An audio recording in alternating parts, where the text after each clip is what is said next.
Salut et bienvenue dans cette nouvelle vidéo où nous allons vous faire découvrir la Slovénie. Nous, c'est la famille Carnet de Plume. Nous partons en voyage pour un tour d'Europe pendant un an avec notre camping-car.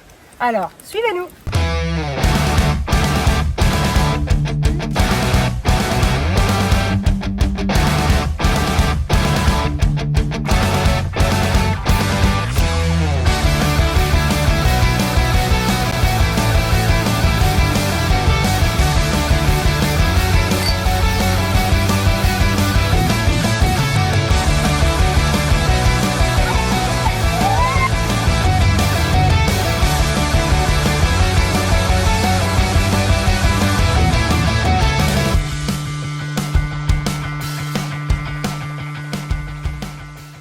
Pour notre transition entre l'Autriche et la Slovénie, on n'a pas voulu prendre l'autoroute parce que voilà, on se dit que les montagnes c'est quand même plus sympa.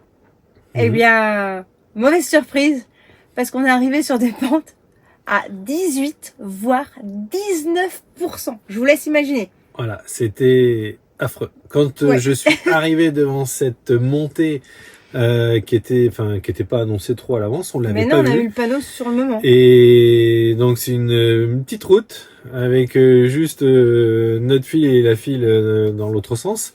Et là, on arrive devant un mur. J'avais jamais vu ça. Et là, je me dis, bah non, mais là, on peut pas faire marche arrière, on peut pas faire demi-tour. Tant pis, on était en seconde, pied au plancher, et on y va, on monte. Et puis, on fait 200 mètres. Et on voit une voiture avec une caravane, avec les warnings, ils pouvaient plus monter, arrêter, bloque la route. J'avais des voitures qui arrivaient sur la gauche. Là, j'ai dit non, faut pas qu'on s'arrête, on repartira pas. Donc, je mets un coup de volant, je me mets face aux voitures qui arrivent, je fais des appels de phare en me disant, il faut me laisser passer, Puis j'étais là, allez, c'est moi le plus gros véhicule, je passe. Et puis, heureusement, ils se sont arrêtés, ils ont compris, ils m'ont laissé passer, j'ai pu passer cette voiture avec la caravane. Et puis, malheureusement, j'ai ralenti un petit peu et sur mon contour, j'ai perdu ma zone de turbo. Et donc, là, la seconde, elle a commencé à baisser, et tout d'un coup, paf, le véhicule s'est arrêté. Et là, c'est le drame. C'est le drame, oui, je savais pas comment faire pour repartir. En première, je pouvais pas repartir. Trop de poids, trop de pente, j'y arrivais pas. Ouais, trop de points négatifs, du coup. Et là, grosse panique. Moi, je me suis vue, c'est bon, on m'a appelé la dépanneuse, on doit se faire remorquer. Alors, bien sûr, tout en anglais. Et on s'est dit, ça se trouve, c'est fini. Et après, Fred. On s'est inquiété, et là, je me suis dit, attends, je tente un truc. Et je dis, il faut qu'on retrouve la zone turbo sur le contour. Donc, j'ai appuyé sur l'accélérateur, j'ai monté à 4000 tours. J'ai lâché l'embrayage et j'ai accéléré fort pour pouvoir partir. Les pneus, bien sûr, ont fait un burn. Ça a patiné. Et puis, j'étais là, j'essayais de rattraper avec le volant parce que le camping-car partait de droite, de gauche, comme ça. Et puis, petit à petit, on arrivait à monter. Et puis après, le pneu a repris l'adhérence et on a réussi à monter en première. Arrivé en haut. On arrive au sommet, on était content. On était content. On a transpiré un petit peu. Je pense que le camping-car aussi, ça a été dur. Mais une cote à 18-19%, je ne refais pas. Plus jamais. Là, je peux vous dire qu'on a quand même eu vraiment très peur. Ça a été très dur et je me suis dit, j'espère que le camping-car va tenir jusqu'au bout. Jusqu'au bout. Voilà. Et en fait, cette montée, c'était sur 1 kilomètre. C'était une galère pas possible. Voilà. Mais on a réussi. Mais, ça y est, on est en Slovénie. Après cette montée infernale, nous voulons voir l'incontournable lac de Bled. Mais il faut savoir qu'en Slovénie, le bivouac est interdit. Nous sommes dans l'obligation de prendre un camping à un prix exorbitant. Début septembre, la nuit est annoncée à 63 €, sans électricité, sur un terrain où chacun s'installe comme il veut et parfois très près des autres. Nous faisons le tour du lac à vélo, en passant sous son château médiéval au sommet d'une falaise de 130 mètres. Puis nous immortalisons cet instant avec notre photo-souvenir. Au milieu du lac se trouve l'église Sainte-Marie qui trône sur son île. Il est possible de la visiter en y allant avec de très belles barques. Et pour bien finir la journée, nous avons la chance d'avoir une belle lumière au moment du coucher du soleil.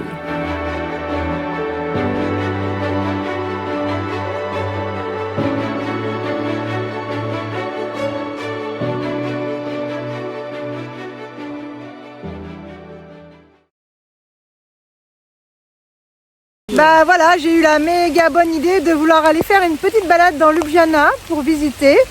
Je me suis dit que non, de toute façon, il allait pas pleuvoir, hein, on va encore passer à travers. Et bah, on est sous un... Et c'est pas franchement une très très bonne idée parce qu'on est en train de se mouiller. Et c'est trempé, donc on va remballer. On a juste eu le temps de sortir les vélos.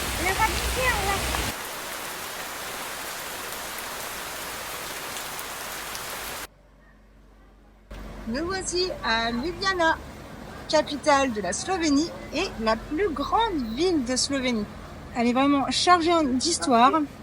On voit déjà sur les bâtiments, c'est une ville aussi très étudiante, donc qui vit beaucoup. Et on remarque déjà qu'il y a aussi beaucoup d'espaces verts. La Slovénie est un pays très vert et qui veut justement garder cette nature riche et la préserver. Et on le découvre déjà ici à Ljubljana avec la jolie rivière qui passe dans la ville pour séparer la vieille ville de la partie commerciale. Avec des jolis ponts, c'est un peu aussi le pays des dragons. Normalement, on doit voir beaucoup de statues de dragons. Je vous laisse un petit aperçu à découvrir tout de suite.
Nous sommes sur le marché de Ljubljana et il y a vraiment de très très jolis stands, des fleurs, des stands de fruits mais avec des tailles qu'on n'a pas chez nous. Franchement les fruits ils sont trop beaux. Dommage qu'on ait fait les courses vraiment juste avant de venir parce que je pense que j'aurais craqué sur vraiment plusieurs fruits et légumes. Ça donne trop envie. Franchement ça donne beaucoup trop envie. Et c'est pas des guêpes ça, c'est des abeilles. Ouais, elles viennent manger le sucre. Là, c'est que des abeilles. Ouh!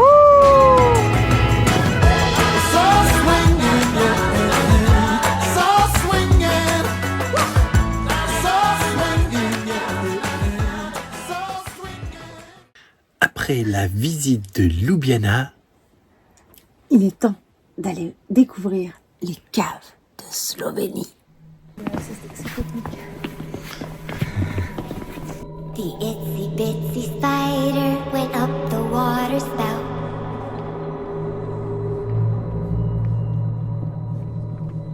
Down came the rain and washed the spider out.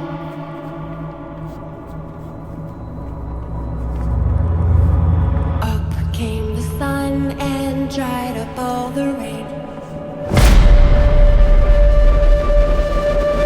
The itsy bitsy spider went up the spout again.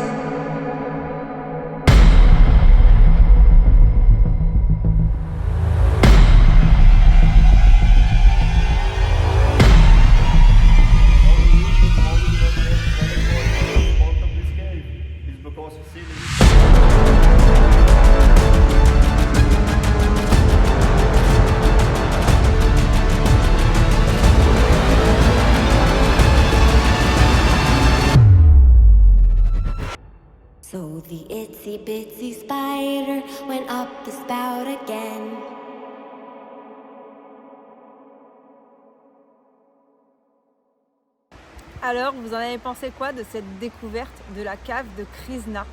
Nous étions dans une cave totalement primitive. Il n'y a pas de lumière. Nous avançons petit à petit avec nos petites lampes torches. Et vraiment, c'est une expérience inoubliable. On était totalement dans le noir. On ne savait pas trop où on allait mettre les pieds. C'était un peu intriguant quand même. Il y a juste un petit chemin qui est préparé pour qu'on suive le passage. On n'entendait rien. Vraiment, on arrivait du mal à voir l'immensité de la cave. C'était, mais bon, pour les enfants, c'était quand même une belle expérience. Et en plus, après, on est monté sur un petit bateau gonflable au milieu de l'eau, dans le noir toujours. Et en fait, on était totalement désorientés. Cette cave reste donc dans son jus. Vous la visitez telle qu'elle. Et c'est vraiment une très belle expérience à faire en Slovénie. Mais ce n'est pas la seule que l'on a fait. Et on va pouvoir vous en faire découvrir une autre d'un tout autre genre, bien plus grandiose et lumineuse. Mais pour ça, il va falloir attendre dans 15 jours.